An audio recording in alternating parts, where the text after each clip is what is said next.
Dev, what's up, brother? So Good to nice see to you see you. again. Thank you for having me. Great to be here. When's the last time we were together? You invited me to a Rangers game. That's right. The tickets were awful. They're terrible. I mean, right? just say just, that because I don't yeah, want the anybody asking. the worst seats in the house. That's You know, I exactly got right. the spray from the ice. That's right. Puck on Horrible. really horrible. We just what a game to witness. Unfortunately, we didn't win the game. But Ovi in overtime is That's right. It's something special. is very, very special. So I'm gonna tell you something funny on that. We were talking about this earlier, but I get offered to go to Ovi when he's playing the Islanders the day he breaks the record. Wow. And I get a nice offer. I'm not gonna say from who, but it's Skybox. Good place to be. And I'm sitting on my couch on Saturday morning, and I'm like, fuck, no, I need to be somewhere. Where am I supposed to be? And I turn the game, and Ovi's just scored in the celebration. I'm like, oh, shit. I thought that was tomorrow. I missed it. So I call up, and he's like, dude, where are you? It's like, I totally forgot. I'm not that big of a fan of the Islanders, so I didn't go. But I wish I was there for Ovi, but I screwed it up. I didn't make it. But it is what it is. That was awesome, though. And, yeah, getting to see Ovi is a special dude, man. I remember from the game you giving me a little bit of information into the history of your hockey story. Yep.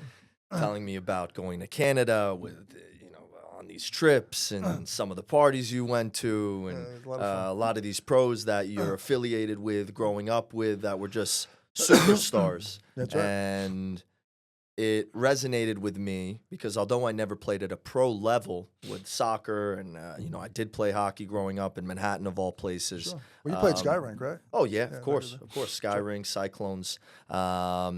Played internationally, Czech Republic. Awesome. Went to Sweden. I was 12 or 13 at the time, and I remember I had a lot of fun. I was a decent player, and one of the teams in the Czech Republic asked my mom if I'd be willing to stay. Oh, wow. So that was a really humbling, amazing moment. What position did you play? Lefty. Wing. Yeah. So I was one of the few kids growing up that was confident in skating backwards, right? So if you can skate backwards at a younger age, or I was playing anyways, oftentimes you're gonna be a defender sometime. Anyways, so but I remember you telling me that, and of course I was understanding of your massive success in the real estate world, and of course all the things you learned growing up playing sports at that level. Yep. I can only imagine how much of that you took into your business. Yeah, I'm sure you did the same thing. I think growing up an athlete, you get a lot of benefits from it. Growing up, and there's a lot of accountability, right? No matter what. We were saying today, I don't feel too well, but you're not going to cancel. Yeah. Because of an ear infection of a cold or something like that, you're going to be going to work, and that's what it's like. You go to work every day, and you're the same way. Growing up the same way. What you're saying, you go up the same way. So very much so. It's not about me. It's about you, brother. We're turning it around? We're turning this around. Okay. We can turn it around. I can talk about it. Yeah. So tell me where'd you grow up? Yes. I grew up. I was born in St. Vincent's Hospital. Okay. No longer a hospital. It's now the Greenwich Lane. These luxury condos developed on 11th Street and 7th Avenue. It's a beautiful building. So I was born in that building. That's awesome. Yeah. It's nice to tell people in Manhattan, if you're pitching their listing, or Brooklyn for that matter, that you're really born and raised in the city, part of your roots, part of your culture, your DNA. Then predominantly Upper East, I would say up until about 9 or 10, and then Upper West. Where Upper East? Upper East, I was on, 89th and Lexington. And then not unfamiliar for New York City kids. Parents ended up splitting, ended up on the Upper West Side, but couldn't be more grateful, especially going into real estate with that type of experience. Oh, without doubt. Upper West, where were you? Upper West, I was 95th and Riverside.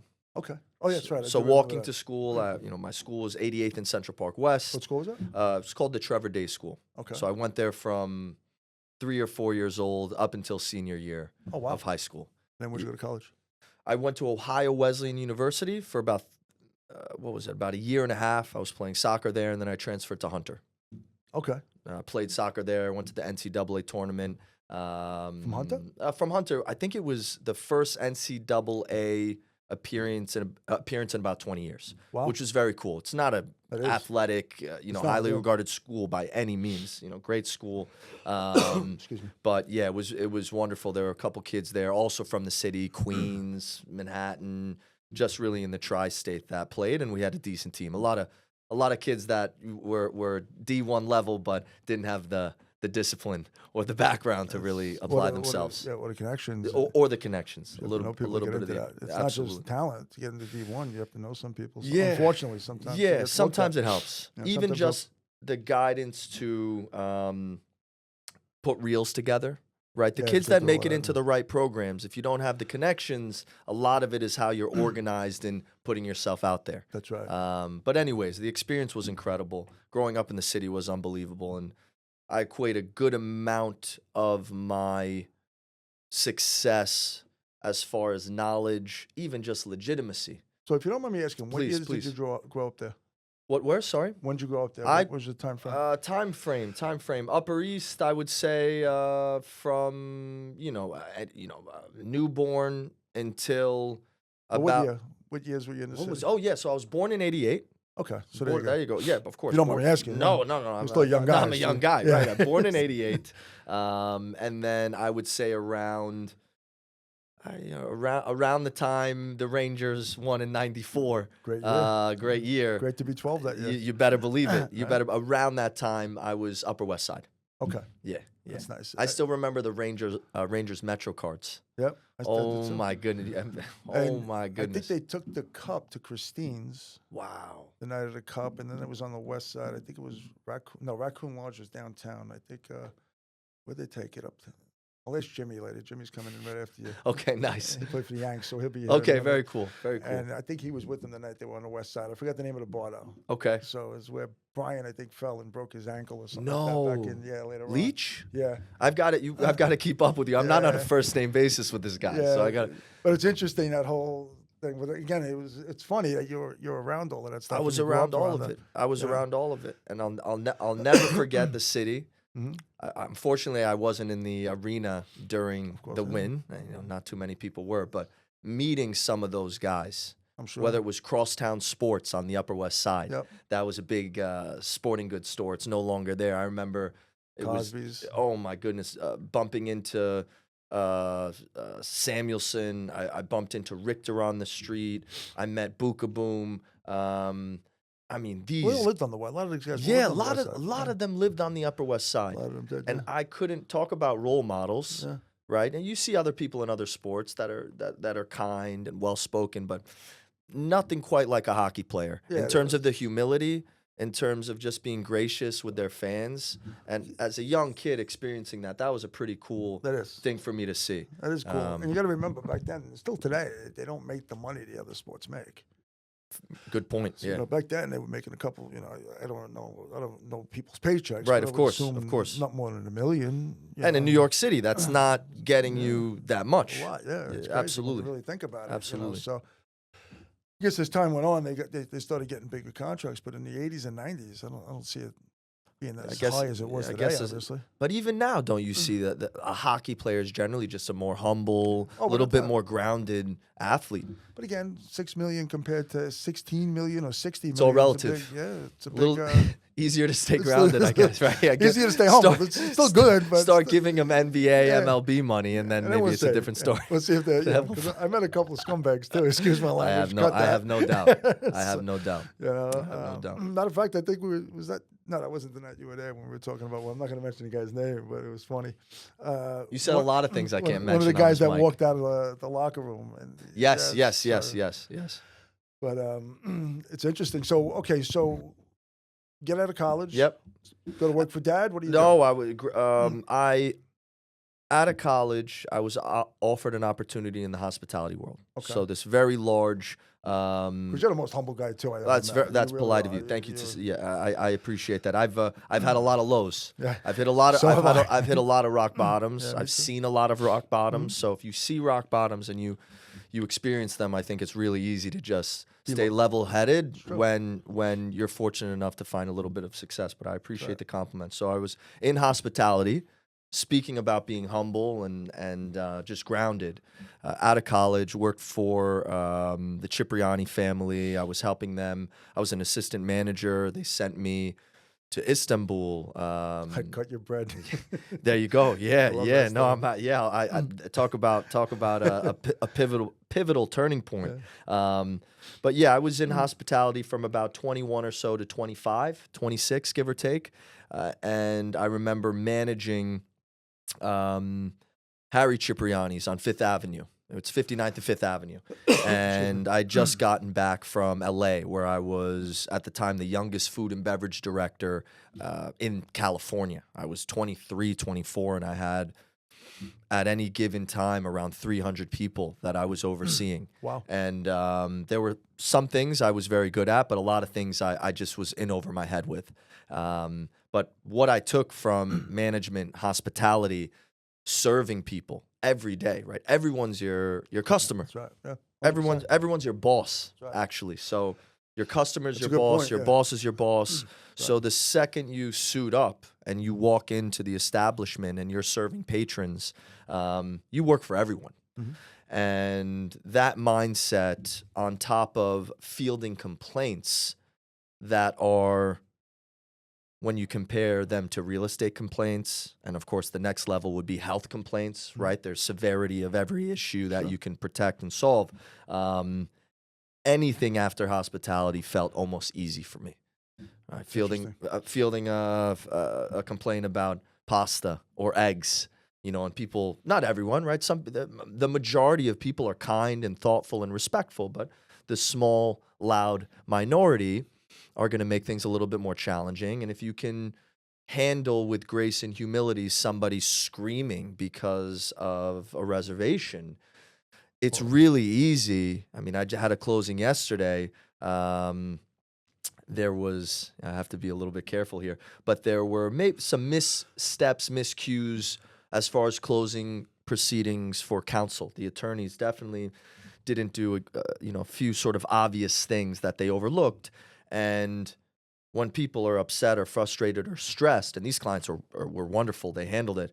I mean, talk about how easy that would be for me to handle. Sure. Coming from a world where you're up in arms because you haven't sat down in 15 minutes versus you just spent $10 million on a condo and you might not close, and you flew in and spent X amount of dollars getting there, and then these things that have already been discussed have been mismanaged. Yeah. And now we're talking about now you're talking about financial well-being, financial safety. So it's so easy for me to just sink in and say, I got this. I empathize with you, but I'm going to handle this so you don't have to be stressed out. I hear you. I apologize for everyone that's involving this stress for you. It might not be my issue, but it's my issue now. So you're taking the accountability right there. Always. And smart. Full circle, what you said about athletics with accountability, and I have no doubt you do the same thing in your own version, is everything falls on me. Everything. 100% right. If it's someone else's mistake, like yesterday, I was speaking to the director of operations for my team, and I said, okay, here's the mistake in the proceedings. Yes, this isn't necessarily in our wheelhouse. We're not attorneys. We don't pretend to be. We're not going to micromanage. But what can we prepare as far as a checklist for us and our clients to hold everyone in the transaction accountable?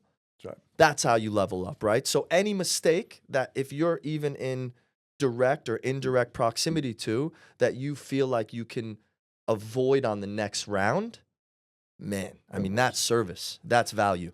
Call that I just took was something similar to that. I don't know Okay. if you heard what I said. I'll call you later so we can discuss this never happening again. Right away. Yeah, Right away. Yeah, you And gotta fix it. my guess is it had nothing to do with you. Had nothing to do with me. Zero. Yep, has nothing. Obviously, it's because we don't make mistakes, guys like you. Right? Yeah, not. I mean, there you go. But that's smart. No, of course not. I've never made a mistake. not me. No, definitely not. So, Yeah. but all right. So you Trippiani's learn a lot. Hospitality. Hospitality. How long were you at Trippiani's for? Oh wow, you brought me right back, even not feeling great. I appreciate that. So it was 5 years. 5 years. I learned, as I'm sure you gathered, a tremendous amount. I mean, from just everything, right? Sounds important to you, yep. How to speak with people, how to remain calm, how to manage people. We could do a whole nother podcast about that. Yep. But Harry Cipriani, Fifth Avenue and 59th Street. There was, I don't believe the breakfast is happening every. It was the first Tuesday or Wednesday of every month. There was a breakfast. Okay. So I came back as a food and beverage director, and now I'm a breakfast lunch manager of sorts at Harry's, right? That role was no longer mine. I actually lost it. I got fired. Time for conversation for another day. And they said, of course, come back to New York. We're going to integrate you in other aspects of our business. Wonderful. So I'm there. I would say there's about a dozen people. Okay. Here, what names am I going to drop? These aren't people I knew personally. Sure, of course. These were names that I later found out who they were. I just knew at the time they were some of, if not the most prolific real estate people in the world. We're talking about the Silversteins, Yep. That day. Oh, that's the guy who's developing the Freedom Tower. Mhm. Okay. So it's that plus. It's a dozen gentlemen. I remember several of them coming in. I mean, it's maybe 6:30. Some got there 15 minutes early, some 10, whatever, and they're trickling in. And it was the first one that I was overseeing. Empty, gorgeous restaurant, big round table. And I remember several of them meeting me for the first time, looking me in my eyes, shaking my hand, asking me how my day was going. Thank you for setting this up. I'm serving them muffins. I'm going up to the table. I can't tell you I am telling you what an impact that left on me. Sure. And I had already been thinking about what can I do with no ceiling. Pun intended or not intended, right? I wanted to get into real estate. My father, a very successful contractor in the city. He's now an expert witness in that field. We had a portfolio which he acquired, some of which was already in the family, in not great markets to acquire, or they were buyers markets looking back. So he was really Sure, those coming buyer in. markets are now hot markets now. So. He top ticked. He sold a portfolio in Soho in 2015. Wow. Okay, so this is all around the time, whether it's having the privilege and opportunity to manage breakfast for these juggernaut real estate gurus, seeing my father's success in real estate, and my greatest sell, I tell people, is selling my father on me getting into real estate. Let's go there. That's truly my greatest sell. And I said, I want to get into real estate. He said, well, how are you going to pay your bills? That's the first thing I would ask too. Yeah. Well, who's paying for your bills, right? And at the time, I was paying about you. Yeah, there you go. So at the time, I was living in one of the buildings he just sold on Prince and West Broadway, and I was paying 80% market rent, which at the time I think was around $2,700. Still a decent amount. And it was truly my biweekly check. I was just writing over my biweekly check to my landlord, my father.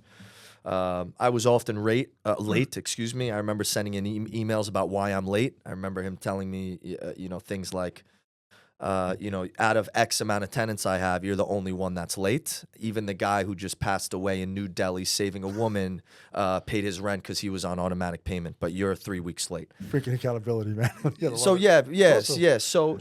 But lucky and fortunate. That's right. I mean, how many people get an 100%. a 20% discount living in a walk-up in Soho? That's right. Talk about luck. That's right. Okay. And then the sell, long-winded, thanks for staying with me. I want to be in real estate. I want to work for you. Respectfully, he wasn't trying to put me down. He just said, listen, you're welcome to work for me, but you can start with sweeping the buildings. Because that's at this level, that's all you would be able to do, maybe better than I can, and you'll go from there. That was just how he learned. I mean, he was sweeping, whatever. Mm-hmm. It's not something I was interested in doing. At that time, I'm 25. I mean, talk about it. I still had an ego, right? I said, okay, well, you're in the commercial world, development, construction, purchasing, selling. I'm going to get into the residential game. That wasn't the game he was in. So my goal was, it was an instinct I had from when I was very little. I don't know what it was, but there was a real estate agency called Bapple, which was in Soho, one of those little rental shops, no longer around. And I said, I think I'd be good at that. I wasn't sure why. So fast forward, it was my instinct. I said, I'm going to do the residential game in New York City. 3, 4, 5, 6 months later, finally I said, listen, this is what I'm doing. I'm going to leave the hospitality group. I'm living in your building. I'm not going to be able to pay rent for a little while. But I know how strict the courts are in New York. I said, you're going to have an impossible time kicking me out. And on top of that, if you really want to kick me out, if you really, really want me out of your buildings, I'll commute. He was in New Jersey at the time. I said, I'll commute every day from New Jersey into the city. And that was that. Okay. That was that. He gave me 2 years. 2 years. Nice. Super generous. After 2 years, if you can't pay me back, pay me what you can in those 2 years. Fantastic. If you can't pay me back, that's it. It's a line in the sand. And we're going to have to figure out what you're doing. You're going to have to figure out what you're doing. And then whatever that is will be a job. You have an income, and then you're going to pay me back. Fine. Perfect. Yeah. Fine. Thank you. I appreciate it. I would say just before 2 years, I was doing anywhere from 40 to 60 rentals a year, hustling. I have holes in the bottom of my shoes. I remember my feet soaking wet going to appointments in rain. But presentation-wise, I was in Cole hand shoes, buttoned down. I looked the part, but I'd show up with socks drenched because of how. I don't have to explain that. Was doing a lot of cold call, reaching out, Facebook, anything I could get my hands on as in the sales game. And then actually ended up going to church, hitting rock bottom. Not much of a prayer, definitely not religious at that point by any means. Asking for help. I'd say 30 days later, $15 million property, white glove co-op, direct deal. And direct at 5% on a $15 million sale. Nice. Yeah, and I was probably overdrawn on my debit card. I don't know how much. I would buy a turkey sandwich at a deli and be overdrawing. And then so from that sort of scarcity to, I've never had this kind of money before. I just never had it. I never had it. Met my father. Thank you so much. We're caught up. And then he gave me a discount on that, which I thought was sweet. Yeah, real sweet. So that's the hospitality real estate. That's awesome. Story. So then you end up going to Douglas Elliman. I'm Douglas Elliman from. I met a gentleman by the name of Luis Ortiz, who was a $1 million listing. Sure. He was worked for Keller at one point. He did work for Keller. Right. Yeah. I know he was a top. I know he was a rental agent. He was moving a lot of product. Great guy. He was really. One of, I think, the stronger agents in financial district as far as transactions, from what I remember. I met him at Cipriani, 55 Wall Street. I told him I'm licensed. I'm looking to park my license somewhere, and that was that. So I was onboarded through him, and then within a couple years, I did my own thing. Okay, now take me through your own thing. You start your own thing. Now you're running a team, running by yourself. Yeah. What does that look like? 3 years rentals on a team. 3 years rentals on a team. Not much guidance. If you don't mind me asking, what's your financial? Absolutely. Yeah. So what am I making each year at that time? Absolutely. Please, open book in all that regard. Maybe not so now, but back in the day. I was making, I think my first year I did about 35. Okay. Around 35,000. Second year, maybe around 45. Respectable. Yeah. And then up until, I think it was my third year? Yeah, I think up until that big sale, the 5% on $15 million, which I gave my partner at the time a piece of, after the team. After that point. Oh, you want a team for that? You already. Yeah, so I partnered up with somebody who was this visionary, I'd say, in the marketing space. He really saw something most people didn't see as far as listing property, the value of presentation. Okay. And I learned a lot from him. He was very valuable to me in that regard. We took off, I'd say, when the market started coming down. Market starts coming down like H2 2016. That's Trump Hillary. I remember it stalled Q4 2016. That's right. Too much inventory, too much product from new development, right? The new development boom was exciting. It's the reason why there was that golden era of New York City real estate, the contracts, the luxury buildings, right? Luxury was transferring from white glove co-ops to these hotel-like condo amenitized buildings. But what I did and what my partner did at the time, we capitalized on the surplus in inventory. So when inventory goes up, you have high days on market, you have beautiful property that isn't getting the exposure it deserves, it's not being presented in the right way. So we were taking over listings for the most part. Now, fortunately for me, I went to a private school in Manhattan. I had a network that definitely started working with me once they were comfortable that I wasn't a degenerate anymore. Right. And so you put that with the piece of finding our angle in the luxury space, right? If I'm working 70, 80 hours a week, making $45,000 doing rentals, I immediately applied that energy into, okay, what can I do value add wise for the properties I want to sell? That's all we did. So we took a struggling market, sellers that needed a second, third, or fourth option as a broker. They've already met the top brokers, the neighborhood experts. The TV stars took over a $7 million listing from Ryan Serhant, sold that property. That's 8 years in the making now. So I started creating my own brand about 2 years ago, now going on 3 years. And in that time, I have the highest average sale price for resale at Douglas Elliman. So very fortunate on the buy side and the sell side. Which one was that? So in the last, I'd say just under Jenga building, right? a lot. So I did, in terms of since I ventured off on my own, I did about $16 million at Ian Schrager's 160 Leroy. Mm-hmm. Amazing property.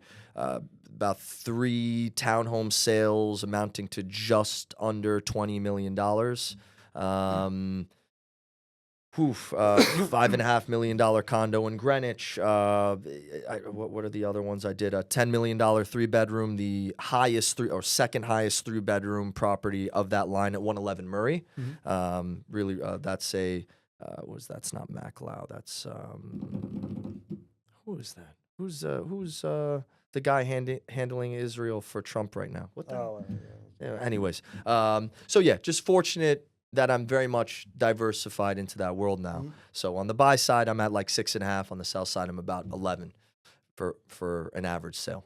Okay. Yeah. If you don't mind me asking, how many transactions do you do a year? No. And are you still doing the expireds? Or? Yeah. So I would say I'm averaging anywhere from 10 to 15, give or take. But in that larger price point. That's awesome. But I'm now trying to hit more singles, which we're doing successfully. So that business is continuing to grow. I love it, but it's a value add business, building a team, amazing agents. This woman just came on, graduated from Barnard, 2 years experience. She has 4 properties in contract right now coming into our team, around the 1.5 to 2.5 price point. So for me to continue to grow, add more value to people, I need to bring that into my wheelhouse. That's so awesome. That's the next step. That's the next step. Yeah. Absolutely. How many people are on your team right now? Right now, it's myself, Director of Operations, Oliver Wade, a gentleman by the name of Luca, 3 years experience, and a woman named Astra. I'm not giving full names. I don't know if they want me to talk about them. Yeah, so it's a team of 5 right now, including myself. Yeah, that's awesome. I had a team of, at one point, it was me and 8 agents, new. And I tried to do this lead generation shop, right? Because it's something I'm very good at. I'm on the phone. I'm soliciting. I'm cold calling. I gain a tremendous amount of business. I'd say anywhere from 30 to 50% of what I have going on at any time is from cold calls in a very, very high price point space. That's amazing to me because I did the same thing. I Yeah. don't mean to cut you off. No, This is please, so please. interesting. I did the same thing, but I did it in a lower, range. I was doing more 500,000-600,000 homes and dollar homes. But at crazy volume. Crazy volume. Crazy volume, yeah. But with your volume, you didn't need to. You could just hit those price points. Would you say that's because of the hospitality business again? Because I don't think I would do too well in that. And I'm pretty good. It's funny. hospitality-wise. It's funny that that resonates with me because I'm speaking to people on my team, and I told one of them yesterday, I said, I'm not very good at what you're really good at, Yeah, right? So there are It areas. goes back to what your dad said to you too. This is what you're better at me then. Yeah, which sure. Is respectable. Sure. That's the way it is, Sure. which is great. It ended up working out that way. So I think it's definitely the hospitality tone, the cadence, how you speak to a higher clientele. The school I went to growing up, fortunate privilege to go to a school where etiquette, manners, how you communicate to people, how you view people, really sort of basic concepts. But from a young age, if you're taught to always hold yourself a certain way and speak to people a certain way and really not judge people, right? There's this lack of judgment in lots of what we do. So whether it's, and these are all important clients, whether it's a $500,000 client or $60 million. it really, I mean, it's truly this. We're both going to communicate with them in the same way. It's going to be empathetic. It's going to be understanding, and we're doing something because we know we can add value to their life. I'm certain when you contacted these people, it was similar. You had a confidence about you, which a lot of people don't understand when they're cold calling.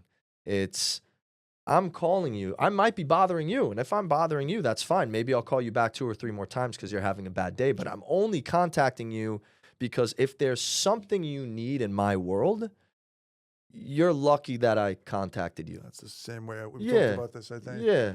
And I'm lucky that I'm lucky that I'm speaking to you. Right. There's a fortune. Yep. But whatever happens from this conversation, I can guarantee that if there is something you need within my space, even if it's outside of New York City, maybe it's someone I'm putting you in touch with, I guarantee you I'm going to add value, and it's not necessarily going to make me wealthier or put dollars and cents in my pocket. So if you're going into a call like that, I mean, pretty easy to make a phone call. And you're going to win.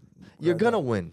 You're going to win. I mean, yeah. And you're so right when you said where they will call you back later on too. If they're having a bad day, they hang up. I had so many callers call me back because again, you came from that way, came from contribution, and you knew what you were talking about. And let's face it, a lot of these other people out there doing it don't know what they're talking about. No. The call is basically, "Hi, I can sell you a home," and it's ridiculous. Some of the people. It's a little bit ridiculous.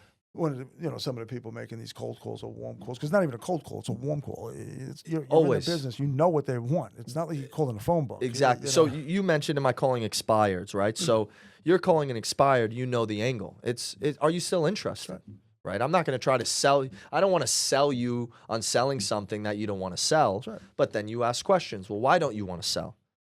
Just out of curiosity. You don't want to sell. Right. Or it's market dependent. Oh, it's market dependent. Are you willing to, either meet or set up a Zoom or even discuss the market, right? If you're just reading the headlines, that might be a little bit different than your area of the market. But I'd be happy to share that with you. Maybe it's good news, maybe it's bad news. But my goal on this call with you is to provide value because no kidding, the only way I do well in my business and I grow is to meet new people and to and give them advice and to guide them. But yeah, I remember we hit it off. I guess we were both pleasantly surprised when we found out, that's a lot of our success. That's a lot of how we did both of us, that's right. What we did. Humbling. It is very humbling. Humbling. It's very humbling. It really is. And it's got me to where I am today. And I'm very grateful for it, obviously. I miss it a lot, though. I mean, talk about feeling alive. I do. Oh, it's the best. I don't think there's anything quite like that feeling from contacting somebody, having them warm up to you and just trust you, right? You're a stranger. That's right.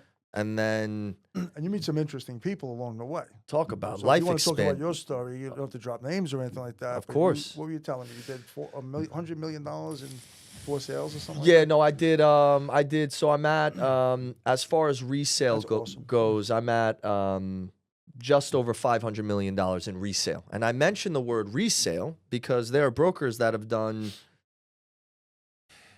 $1 billion, $2 billion in a year. Correct. And those brokers are incredible and better at me and know things that I don't know in more so the new development space. Right. Not to say that they're not experts in resale, but that's not where they're putting all their time and energy. Right. So the $500,000 I've done is between... $500 million. Excuse me, $500 million. Thank $500,000, right? The $500 $500 million, yeah, that's too humble. The $500 million in resale I've done since 2016, technically 2017. Why I am becoming sharper and sharper is because it's a seller in their own universe, own problems, financial stresses, personal stresses, whether I'm on the buy side or the sell side. Doesn't matter. It's so personal. Right. It's so unique. Each building is so different, right? Doing a sponsored deal, let me tell you, I just closed on one. Beautiful, beautiful 2-bedroom, 2.75 ground-up condo at 33 Park Row. Challenging, learning, but different. It's more back of the house. It's more attorneys. It's more procedural. There's just not the same emotion. It's not, yeah, of course. You do that same size deal in a resale, the amount you're learning on each deal, if you're working, again, buy side or sell side, it's incredible. So, and if you're accountable for every mistake, now forget about it. Because there's so many moving parts. Right. People don't realize how many things can kill a deal. So yeah, that's very fortunate. Very fortunate. And now I'm meeting someone like you. Now being asked to sit. Can't beat that. No, I can't. No, I was driving over this morning, and I'm thinking, you have to ground yourself occasionally because a year, 2, 3 years ago, you asking me, hey, do you want to spend 45 minutes to an hour with me talking about real estate? I mean, my goodness, right? I mean, very cool, very cool. And by the way, I just read that you purchased, it was an article in The Real Deal a couple of years ago. I think you bought 2 Bay Ridge branches. That's right. I've family in Bay Ridge. Really? Yeah, 68th Street across from, what is it, Owl's Neck Park or something? Gentleman that was just here, he's the guy I bought it from. No way. How funny is that? That's hilarious. Yeah, so that's my godfather in the business, construction, developer, owner.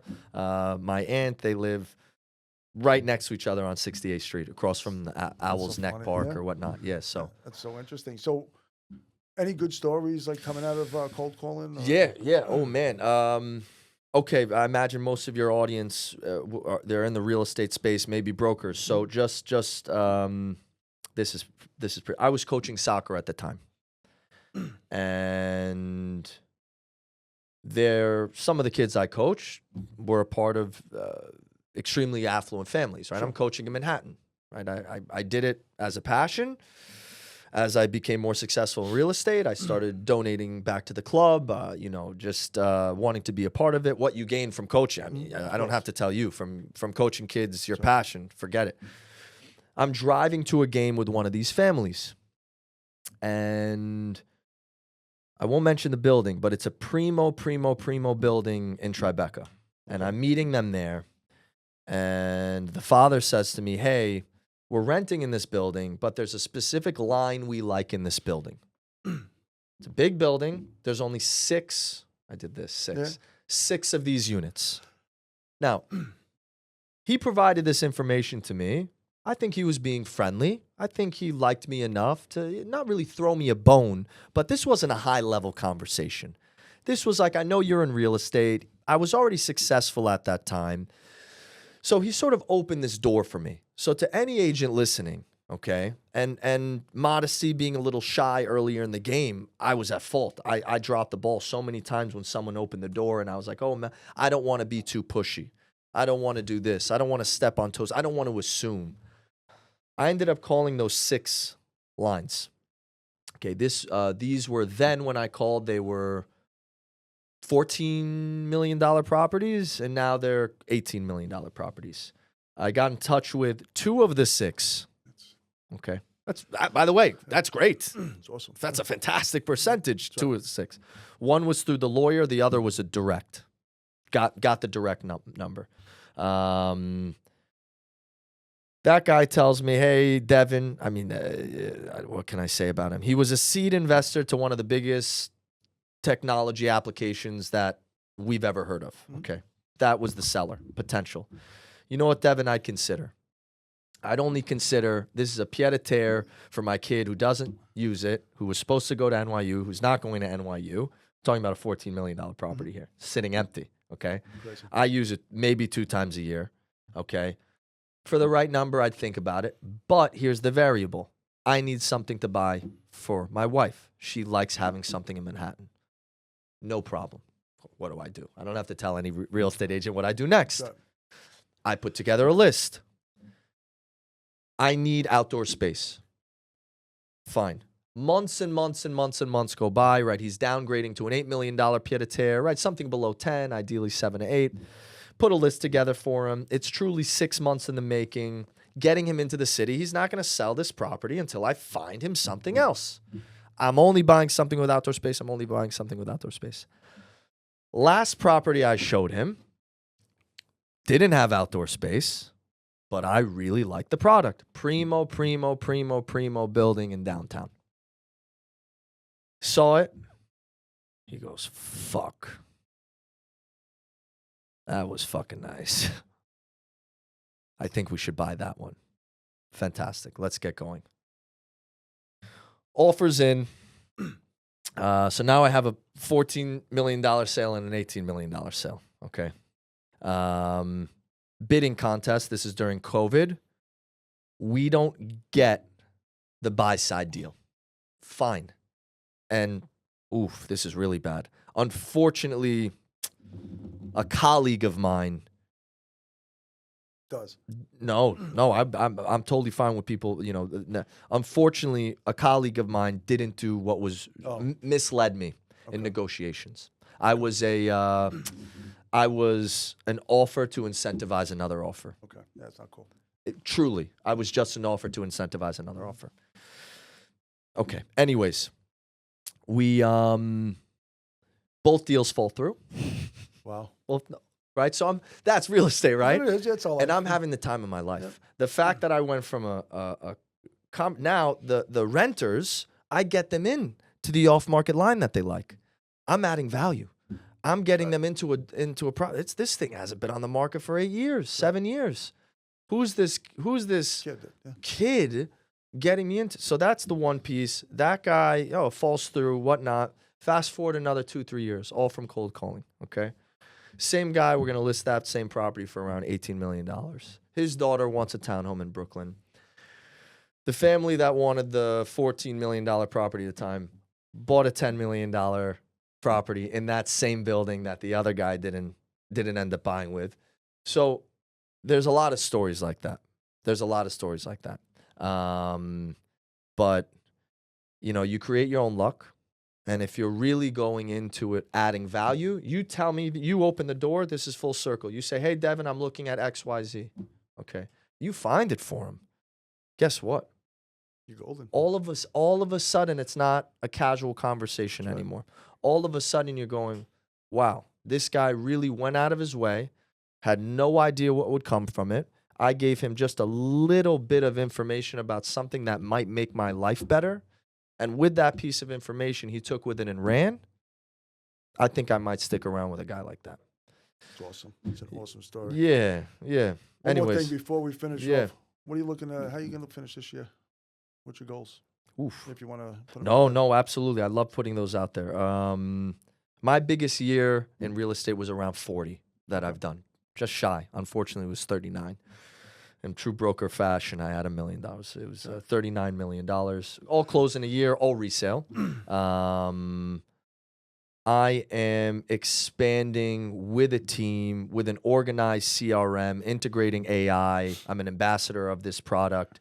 It's helped me sort of 3X my calls, my organizations. Until I get there, that's really my only goal. It's going to be $100 million. Love it. Yeah, I'm not there yet. I'm at Q1. I did I did 15. Close? I'm not there yet, but I would say if you ask me again next year, it'll be 100, and the next year it'll be 100 until I think next year's going to be, knowing you, it's going to be 150 we next can end year. on that. You're the man. Thank you so much. Thank you. Appreciate you it. coming on. Thank you.